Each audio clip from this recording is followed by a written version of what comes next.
Hola mis apreciados oyentes, ¿cómo estamos este día? Alabado sea nuestro Dios por darnos el regalo de la vida, tiempo de oportunidad para cada uno de nosotros. Muchísimas gracias acá en Citalá, mi pueblo natal, en El Salvador, por ese apoyo maravilloso de amigos, vecinos, hermanos y hermanas en la fe que apoyan y dicen presente a su programa Lecturas de Esperanza por su servidora Verónica Díaz. El nombre de Jehová sea engrandecido, es mi deseo y oración. Muchas gracias a ti que me ves en diferentes partes y en diferentes países. Que Dios también te bendiga poderosa y en sobremanera es mi deseo y oración. Leamos por favor allí en el libro de Primera de Juan. En el capítulo 3 leamos el versículo 8. El que practica el pecado es del diablo, porque el diablo peca desde el principio. Para esto apareció el Hijo de Dios. ¿Para qué? Para deshacer las obras del diablo. Bendito sea nuestro Señor Jesucristo. Imaginémonos nosotros a un avaro extremo, rico, que se niega rotundamente a compartir, a ayudar a los necesitados. Todo el mundo pensaríamos quizá que es egoísta, pero muere. Y después de su muerte, en su testamento se revela algo que nadie de nosotros imaginamos.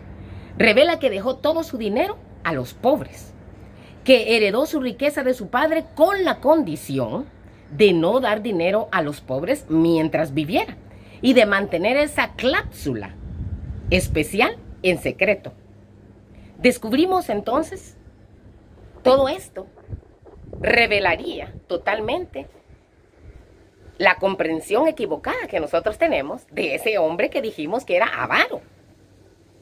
Del mismo modo, el hecho de entender que tras ese gran mal, el sufrimiento, la muerte, el dolor, la desesperación, la soledad, existe algo que está pasando atrás que nosotros no podemos ver a veces. Es importante, porque eso nos ayuda a entender mejor la dinámica, el devenir de este mundo, de nosotros sus criaturas, del sufrimiento y el dolor, y a entender el conflicto cósmico. Esto transforma nuestra comprensión de todo. Saber que existe el dragón que gobierna detrás de muchos gobernantes terrenales. Saber que existen reglas y parámetros, no solamente para ese montón de ángeles que se trajo Satanás, la tercera parte, y para él, sino también por respeto, por amor, por el grande amor de Dios, también existen ciertos límites y ciertos parámetros en los cuales Jesús deja actuar al enemigo en nuestras vidas. Jesús mismo llamó repentinamente al enemigo el príncipe de este mundo. San Juan 12:31. San Juan 16:11. Y Juan escribió: el príncipe de este mundo, el enemigo, la tierra, está bajo el poder del maligno. Si es así, él recibió una considerable jurisdicción sobre la que gobierna en este mundo, aunque dentro de ciertos límites específicos o reglas que rigen en el conflicto entre Dios y él. De hecho, las escrituras sagradas describen sistemáticamente una batalla cósmica entre el reino de Dios y el de las tinieblas, entre el reino de la luz y la oscuridad. Ahí tú puedes encontrar la potestad de Satanás, Hechos 26:18, ¿verdad? En 1 Corintios 4:4. Detrás de los falsos dioses de las naciones del Antiguo Testamento habían demonios, es decir, ángeles caídos, que se hacían pasar por deidades. Allí en Deuteronomios 32, 16, 17 lo puedes encontrar. En 1 Corintios 10, 19, 20. El Nuevo Testamento identifica a esas figuras como principados y potestades demoníacos, los gobernadores de este mundo de tinieblas. Efesios 6:12, Romanos 8:38 y así sucesivamente. Sin embargo, estos son meras criaturas. Y esto es lo maravilloso, bendito sea Dios. Son criaturas, no son creador. El único creador que existe es nuestro gran yo soy, el eterno, el sublime, el altísimo, el todopoderoso, a Él sea la honra y la gloria. Mientras tanto, sin embargo, el enemigo es el dragón gobernante que engaña a todo el mundo, según Apocalipsis 12:9. Y está detrás de los gobernantes de los imperios terrenales que oprimen al pueblo de Dios a lo largo de toda la historia y hasta el fin de los tiempos. Satanás, el dragón, dio a la bestia del mar, esa bestia que subió del mar, ¿verdad? Su poder, su trono y gran autoridad. Apocalipsis capítulo 13:2. De modo que toda la tierra se maravilló. ¿Y qué fue lo que pasó? Y siguió, dice, a la bestia. Y adoraron al dragón, que había dado autoridad a la bestia, y adoraron también a la bestia, allí en el versículo 1 y 2. Tremenda situación. Nótese que esta bestia es descrita como semejante a un leopardo, sus pies como de oso, su boca de león, con 7 cabezas y 10 cuernos, que corresponden al libro de Daniel. Si nosotros vamos al libro de Daniel, capítulo 7, que juntas tenían 7 cabezas y 10 cuernos. Mira, esta bestia del mar es pues una bestia compuesta que representa a los imperios opresores de Babilonia, de Persia, de Grecia, de Roma, y el poder del anticristo que surgió de Roma y se opone a Dios y a su pueblo en los últimos tiempos. Pero también, fíjate, va por estallar dentro de poco tiempo. ¿Cuánto? No te lo puedo decir, pero Dios ya nos lo ha indicado, ¿verdad? Que estamos en el tiempo del fin. Hay que hacer preparativos con ayuda de Dios, ¿verdad? Detrás de estos poderes está Satanás, el dragón gobernante, que les otorga poder y autoridad mundial. Entre los impedimentos, limitaciones, reglas que limitan muchas veces lo que Dios puede hacer a fin de permanecer fiel a los principios de su gobierno, fiel a Él, fiel a su palabra. Bueno, Dios dice que Dios nunca miente, ¿verdad? Tito 1:2. Y que siempre cumple sus promesas. Hebreos 6:18.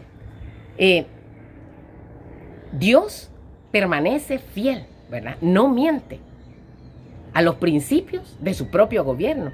Incluyen al menos 2 reglas importantes. Número 1, las reglas del pacto que nosotros a veces desconocemos por el momento. Número 2, la concesión que hace de libre albedrío a nosotras las criaturas. Así pues, esas reglas limitan las acciones del enemigo y también la acción divina, fíjate, para eliminar o mitigar el mal que opera temporalmente en la jurisdicción del enemigo, aquí en el planeta Tierra, puesto que nuestro Padre Celestial siempre es fiel a sus promesas y ha aceptado conceder cierto dominio temporal limitado al diablo, pero eso no implica que su poder ha disminuido, porque Dios es el Todopoderoso, el Omnipotente, bendito sea el Señor. Así que, entendido que existe un conflicto universal y reglas para tratar con el mal, podemos hasta cierto punto entender mejor por qué las cosas son como son, hasta el triunfo final de Dios sobre el mal. Así que, alegrémonos. El dominio del mal solo es temporal. Esto no va a ser para siempre, ¿verdad? Bendito sea el Señor. El Nuevo Testamento entonces plantea un choque de reinos, el de la luz y el de las tinieblas, originado en el primer rebelde que hubo en todos los tiempos y en todo el universo, y su rebelión en el cielo. Parte de la misión de Cristo era derrotar el reino de este rebelde, derrotarlo, y para esto Él hizo algo, se manifestó como Hijo de Dios. ¿Por qué? Para deshacer las obras del diablo. Primera de Juan 3:8. Entre los impedimentos vimos entonces que está el libre albedrío que tenemos nosotros. Aunque Dios quiera hacerte bien, si nosotros no le permitimos entrar a nuestro corazón de voluntad, no se puede. Así que abramos nuestro corazón a nuestro Dios, ¿verdad? Para que el bien de Él venga a nuestras vidas, venga a tu vida. Recordemos entonces que este conflicto según el testimonio de las Sagradas Escrituras, que atestigua que hay parámetros aceptados por Dios para dirimirlo, porque es un conflicto no de poder y fuerza, como estudiamos la semana pasada, no de salvar únicamente a este planeta, sino un conflicto acerca del carácter, acusado por las calumnias del diablo, las falsas acusaciones del enemigo contra Dios. Se resuelve mediante una demostración de que esas acusaciones son falsas, y por eso el Omnipotente debía permitir la oposición para que delante no solo de nosotros, criaturas, aquí del planeta Tierra, sino de todos los seres vivientes del universo entero, quede por sentada la justicia, el amor de Dios. El poder del diablo, entonces, sin embargo, es limitado y temporal. Temporal significa que tiene límite, que tiene tiempo de caducidad. Pues sabe que tiene poco tiempo. Eso lo dice Apocalipsis 12:12. Pronto, nuestro Dios destruirá el reino de él. Así como la piedra cortada sin manos humanas destruyó la estatua en el sueño del rey Nabucodonosor de Babilonia, lo puedes encontrar en el libro de Daniel capítulo 2, versículos 34 y 35, Dios enjugará toda lágrima, tus lágrimas de tus ojos, y ya no habrá más muerte, ni habrá más llanto ni dolor, porque las primeras cosas, dice Apocalipsis 21:4, pasaron. Bendito sea Jehová. Así que es en las cortes celestiales y a la vista del universo entero que se chequea este proceso judicial, las calumnias del diablo acerca del gobierno de Dios, de su amor, de su justicia. Por eso se le concedió a Satanás y sus secuaces que dispongan temporalmente de cierta jurisdicción significativa sobre este mundo, pero limitada. Ahí te acuerdas cuando estaban allá en las huestes celestiales, ¿verdad? Todos los representantes de los diferentes mundos, y entre los cuales estaba Satanás como representante de este planeta Tierra. Recuerda, Satanás no era el verdadero dueño de este planeta Tierra, ni el representante, eran nuestros padres, Adán. Pero Adán cedió ante las insinuaciones, ante la duda, y dejó de creer en lo que Dios, su padre, le había dicho, y creyó en lo que el diablo le estaba diciendo. No van a morir, les dijo. Hagan lo que quieran. No obedezcan la ley de Dios. Come de esto, aunque Dios haya dicho que no comas. Cedió.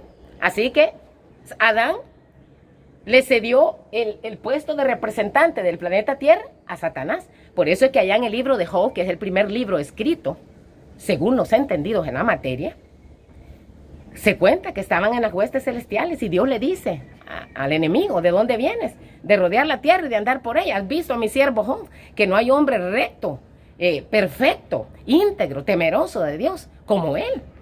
Le dice Satanás, sí, porque mira cómo lo tienes rodeado de todo bien. Riqueza, salud, hacienda, esposa, 10 hijos. Y así como no te va a servir. Entonces Dios le permite que toque a su siervo.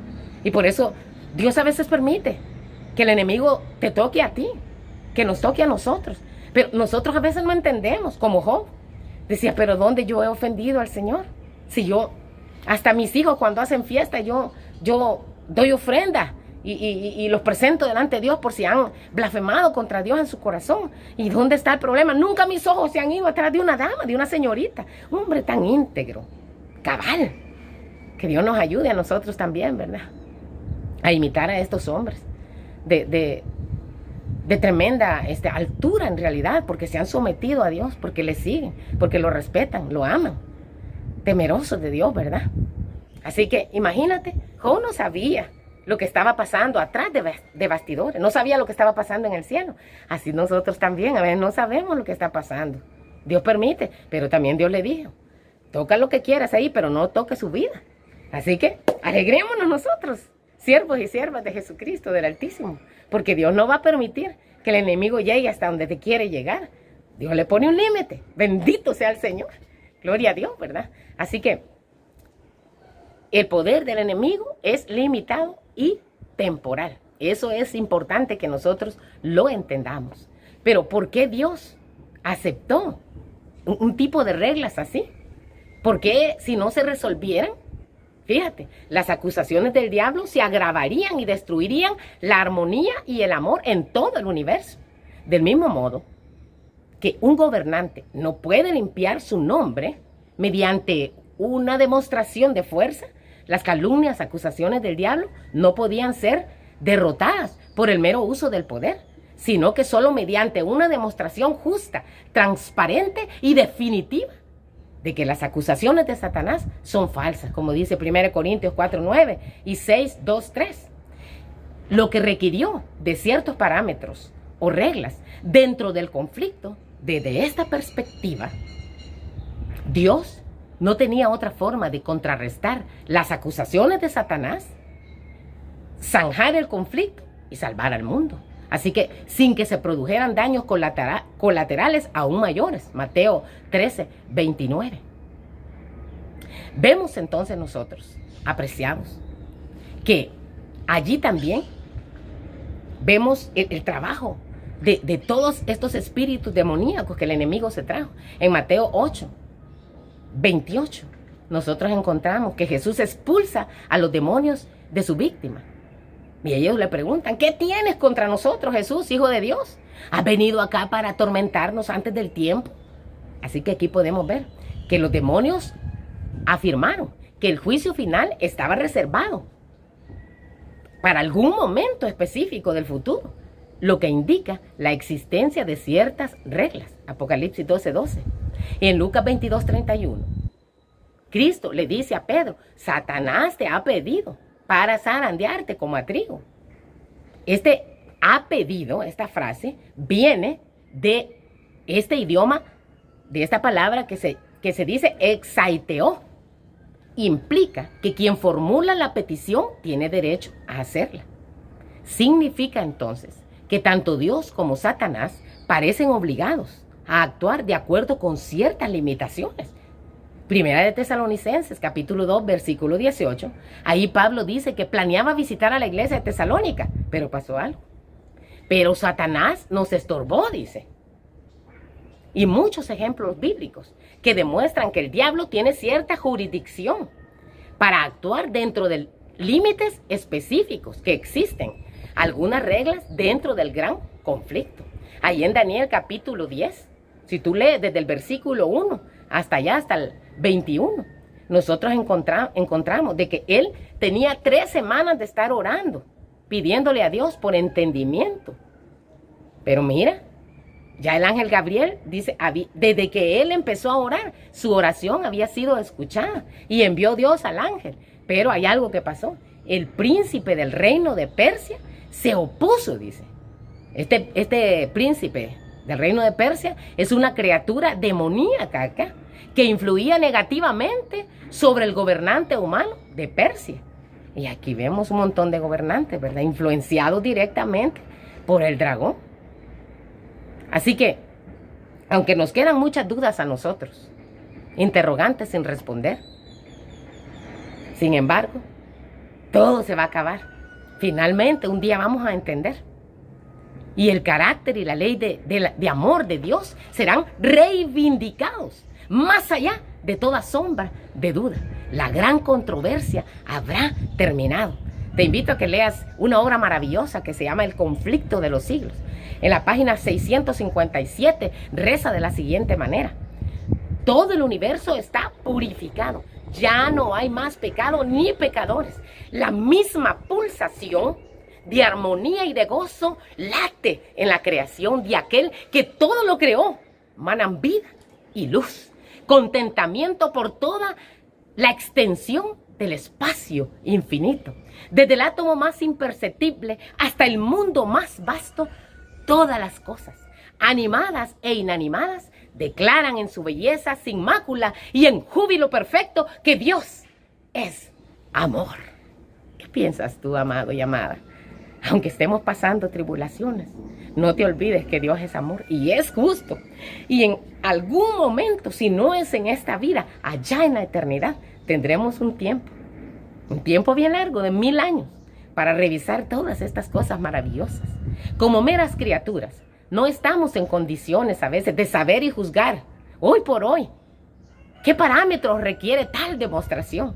Solo aquel que todo lo sabe, el omnisciente, conoce perfectamente que es necesario para impugnar las acusaciones del diablo y evitar que el mal vuelva a aparecer en el universo.